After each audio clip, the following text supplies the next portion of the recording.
Inch by inch, row by row. Today on Green Country People and Places. All it takes is a rake and a hoe. Well, Tulsa Garden Railroad Club was founded over 20 years ago. Inch by inch.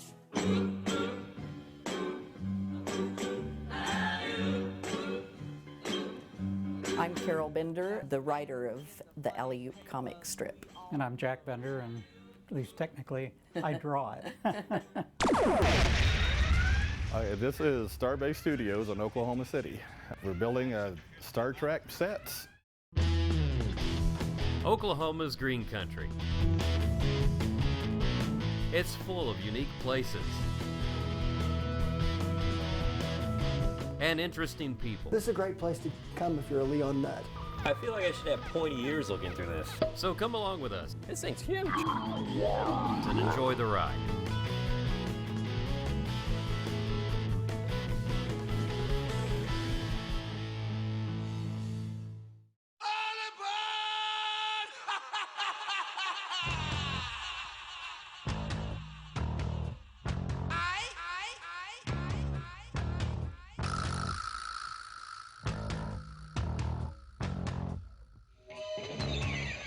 Well, Tulsa Garden Railroad Club was founded over 20 years ago, and there's about 45 members in the greater Tulsa area, and then we have members that are as far away from Dallas and over in Missouri and Arkansas.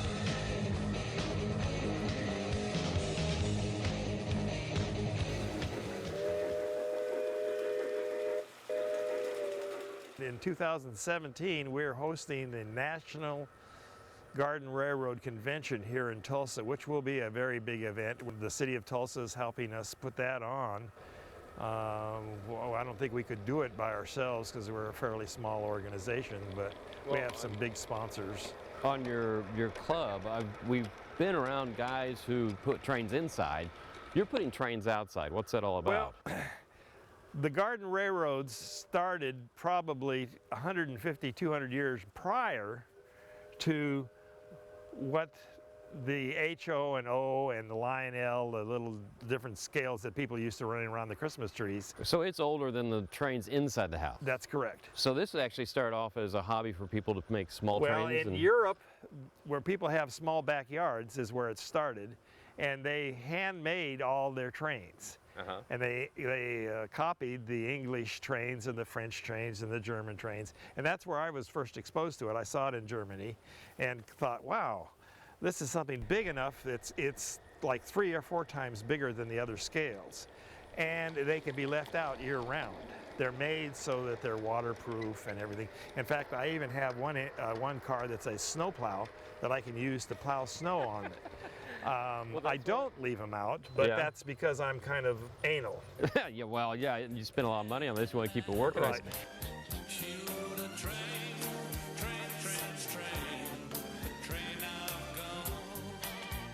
Sully, I see you have some extra help here. Yes, Tom is Conducting? he is running all the electronics because there's an extensive amount of electronics with this scale. We have sound devices in some of the buildings that replicate the sounds. For instance, like there's a steel mill down there, and here's a sawmill here, and you can see that there's wood that has been processed and getting ready for shipment. This has got to be kind of complicated because even a bird coming out and looking for a worm can mess up your track, right? No, the track is pretty much bomb-proof. It's stainless steel. Even with weeds on it? That's what I'm talking about. Can they drop something on it to kind of mess things up? Yeah, and we spend a lot of time out here doing maintenance. Yeah. And my wife, fortunately, enjoys this, and it's one of the things that we do together, and she's been a very big help to me. I don't think I could have done it without her.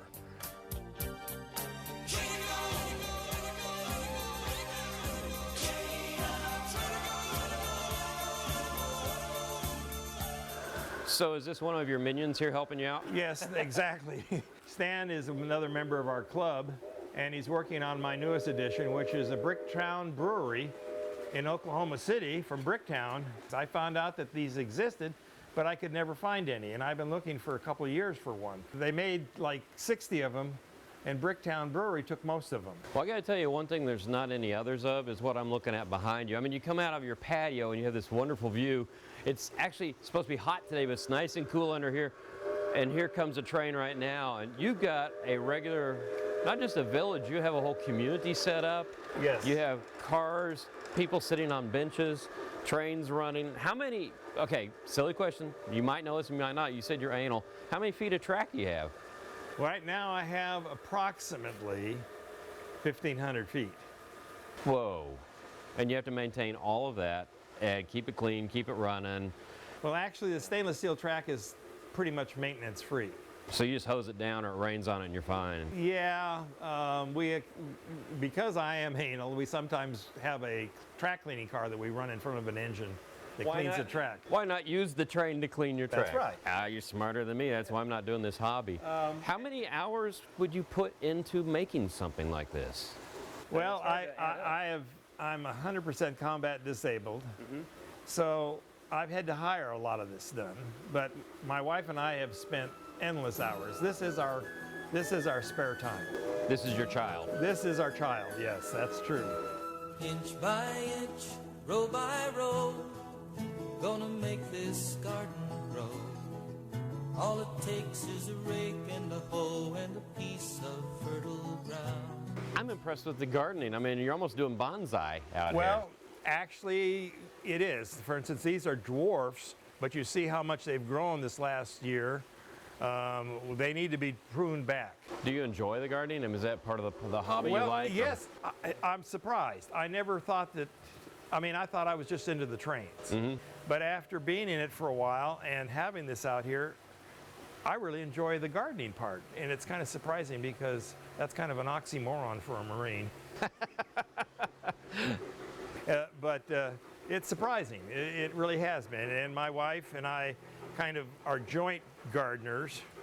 And we have enough people in the Garden Railroad community that enjoy coming around and helping and playing with their trains because I have one of the bigger ones in Oklahoma.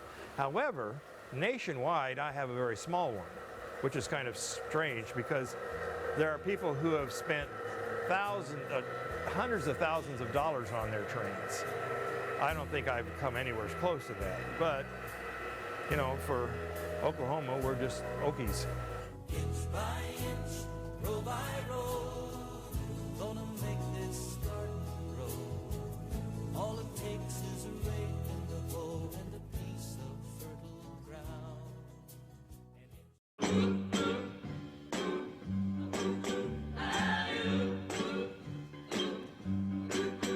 There's a man in the funny papers we all know. I'm Carol Bender, and my official job is the writer of the Alley-Oop comic strip.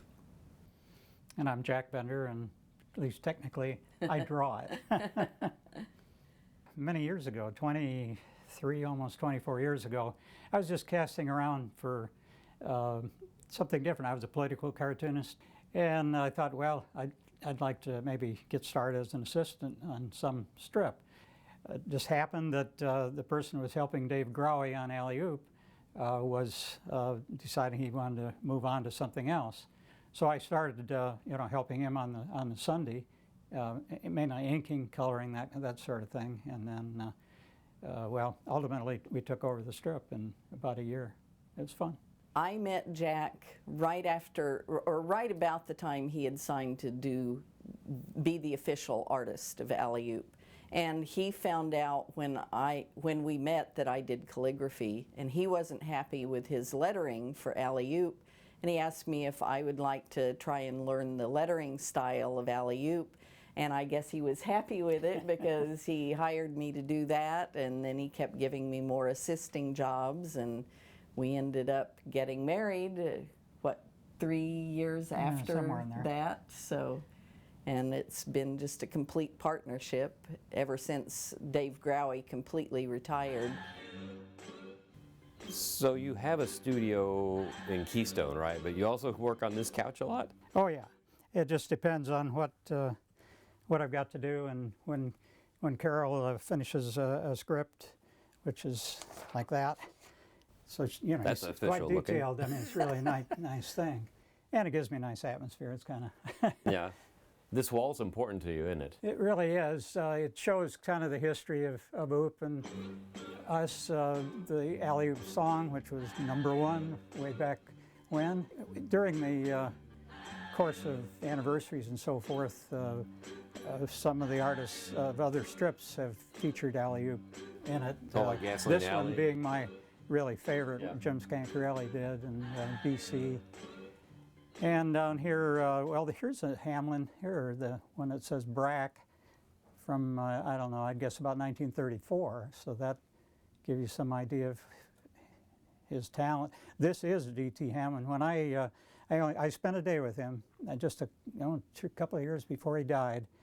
But I was fortunate, and he was glib. I mean, he was really, you know, everything was sharp. He was sharp. He just was in poor health by this time. I think he's about 91. But there's the last drawing Hamlin did of alley-oop.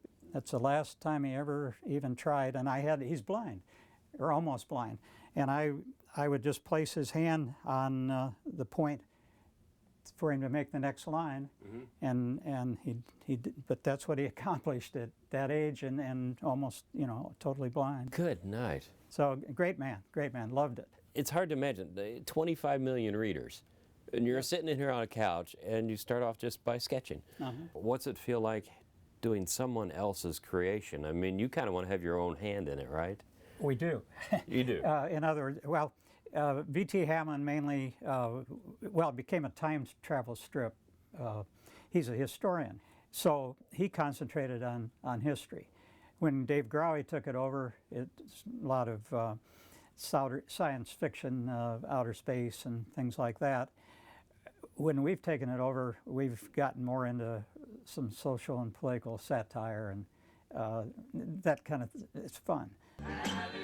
He's the toughest man there is alive, wearing clothes from a wildcat's hide. He's the king of the jungle jive.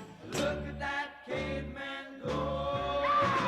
He rides through the jungle, tearing limbs off of trees. We're lucky because Oop is a story strip, and so once I get a story idea, I might have a difficulty with a plot point, but you know, I'll sit down and the characters will talk me through it. We don't have to come up with a gag a day. You just never stop living with the characters and trying to think what they're going to do next, and anything you see can become a story. Anybody you meet, like a TV producer, or could, since Oop travels in time, he can meet up with anybody. We had an Oklahoma Centennial story where he met Will Rogers and saved the day for Oklahoma becoming a state. Jack will do basic drawing on the strip, and he'll get it to me, and I go over the lines and make them thicker and thinner just to kind of make it helps it stand out when it's reduced to postage stamp size in the paper, and it also kind of gives it a feel of thick and thin, like it would be if it were done with a brush. I scan it, and then the work starts of doing the coloring, and I just go through, and I start out by applying just flat coloring to all the areas. Oh, so you're in Photoshop, I'm so in you're on a Photoshop. separate layer right now doing the color. Yeah, and it's basically like plugging the holes in a balloon. Any place where the black lines don't meet where I want the color to be, I have to close those gaps.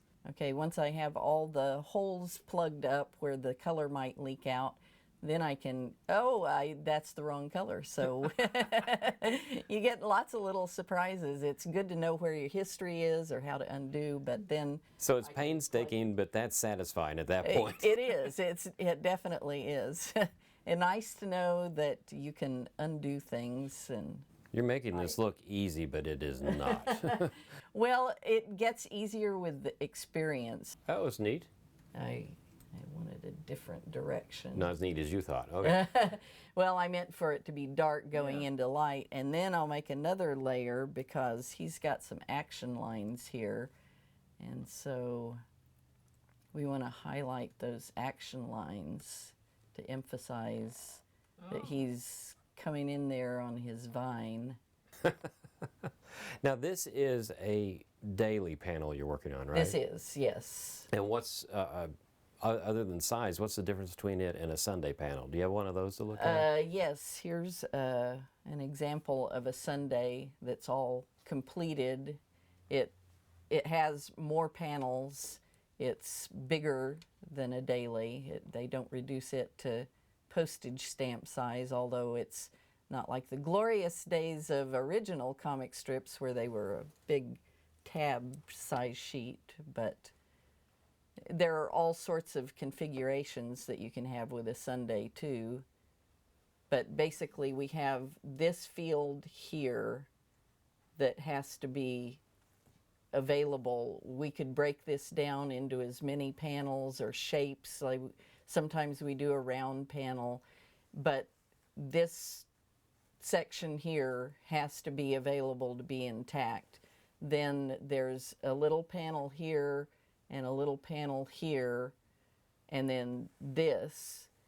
But you have to work things so you can figure it for a paper who wants to rearrange things and go in a tabular form. How far in advance do you have to make the strips? The dailies are supposed to be filed a month ahead of publication date. Okay. The Sundays are supposed to be to them 2 months ahead.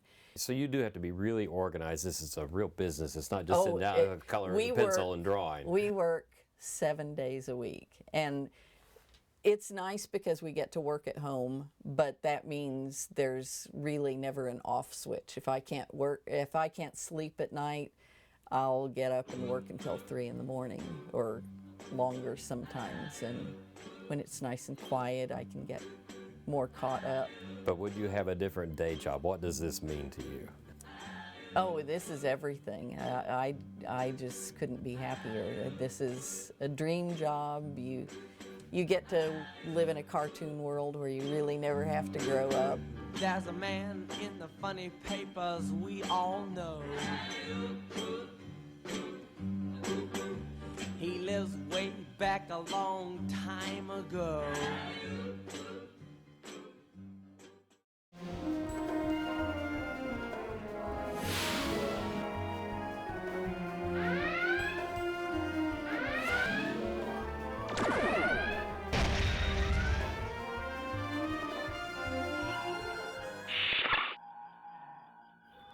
And welcome to the bridge.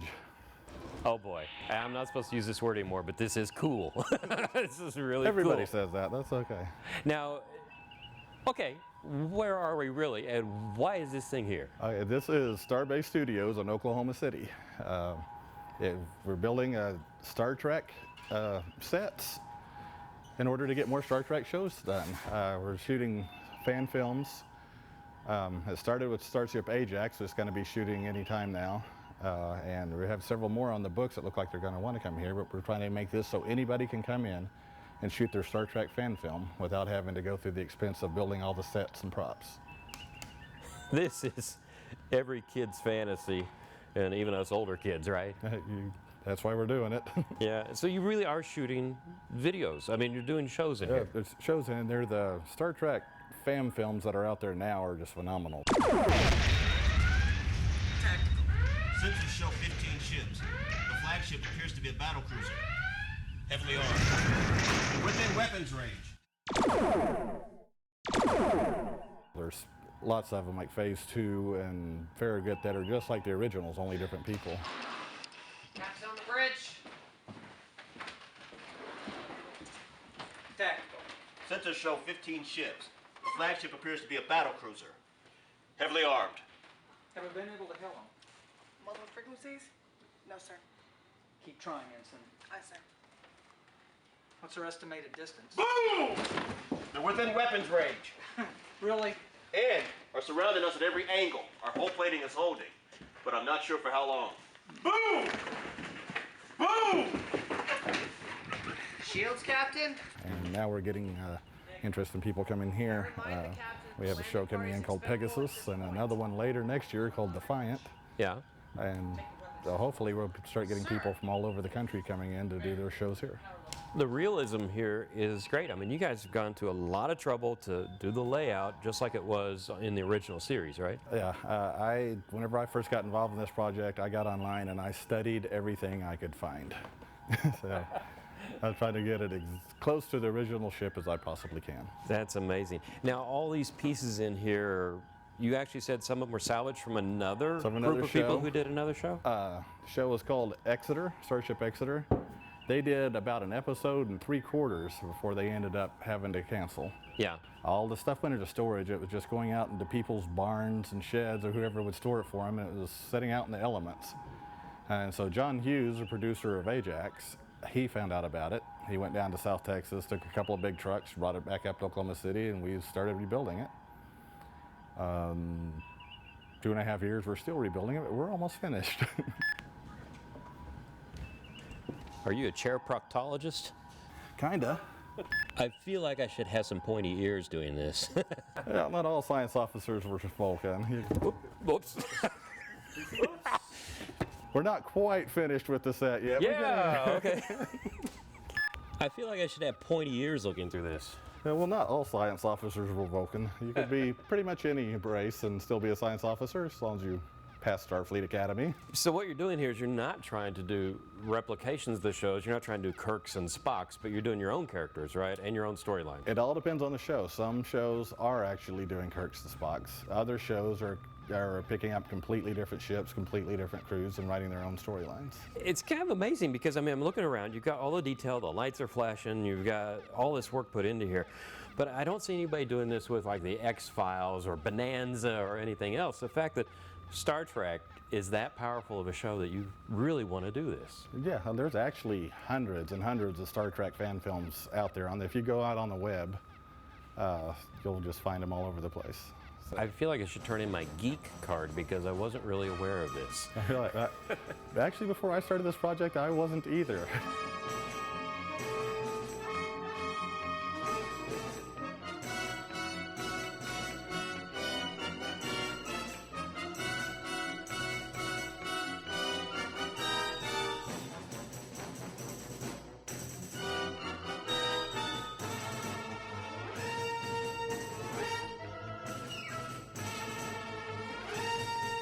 This is Captain Salaith. He is the original Gorn from the show Arena, where Kirk and him both had a battle down on, I believe the planet was Cestus 3. But this is the same Gorn from that show, which is continued on in the Ajax show. So I see a green screen here, so you are doing traditional video stuff where you're going to put in the image of space here and they're going to be over there acting to it, correct? Right, as they're sitting there, firing at the aliens or setting the planet or whatever, they're actually just looking at a green screen and they just have to pretend that they're seeing whatever they're acting to. And there's more to the set. I mean, we're tarped up here and you've gone to the trouble of putting in lights and grids so you can keep this lit and actually make it as dramatic as you want. Exactly, and we're not quite finished yet. There's still actually going to be another level up here that's just makes it look like the dome of the ship. And it also helps whenever the camera goes a little too high from seeing all the lights and everything. Well, it's funny because people who watch the videos don't understand all the work that goes behind it to make it actually look realistic. Oh, yeah, it's been a chore. I mean, we've put 56 computer screens in here to do all the graphics, and those are running off of 15 computers. Wow. How did you wind up getting the space? I mean, you're in a warehouse, right? Obviously an un-air-conditioned one. I'm feeling it today, but you're in a warehouse. It's just in a warehouse. We ran across a guy named Brian Benson, whose main job is he does the estate sales.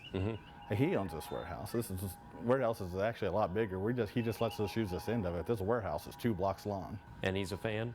He's kind of a Star Trek fan, and he heard about it, and we were at the time in a hangar in El Reno, which was costing us quite a bit of money to rent. And he said, you can move it over here and you can have this space for free.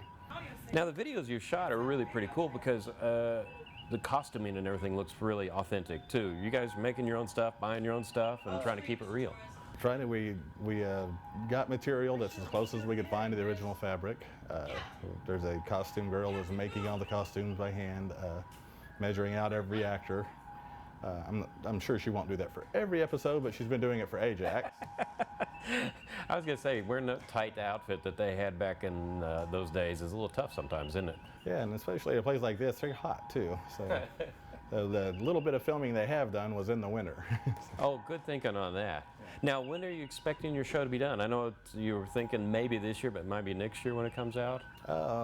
Probably. Ajax is I said it's been delayed and delayed and delayed, so it's probably going to be the middle of next year would be my guess at this point.